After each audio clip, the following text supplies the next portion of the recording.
आज आपण खूप वेळा बघतो, की आपण ज्यावेळेस टीम वर्क करत असतो किंवा स्वतःही काम करत असतो आपण, त्यावेळेस आपण कायम अपेक्षा करतो, की माझ्याकडं ही गोष्ट येऊ द्या, मग मी ही गोष्ट करेल.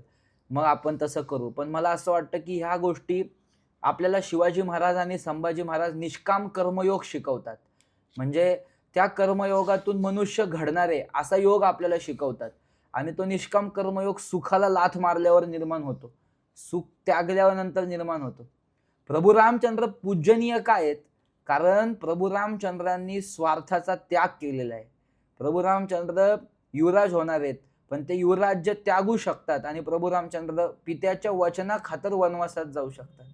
तसंच धर्मवीर संभाजी महाराज, शिवाजी महाराज हे राष्ट्रासाठी सर्वस्व त्यागलेले आहे. सकल सुखांचा केला त्याग आणि संभाजी महाराज सुद्धा उपभोगशून्य स्वामी आहेत. त्यांना कसल्याही गोष्ट भोगण्याची इच्छा आकांक्षा नाहीये. तर ते एवढे मोठे आहेत, मनाची शक्ती त्यांची जागृत आहे. त्याच्यामुळेच इतकं म्हणजे 32व्या वर्षी अनंत गोष्टींची प्रलोभनं मुलांना हवी असतात.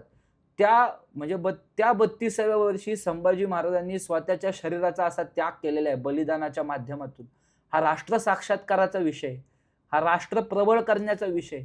तो मुद्दा समजला की आपल्या मनात राष्ट्र साक्षात्कार होईल आणि आपण देशाला प्रबळ करू शकू असं मला वाटतं.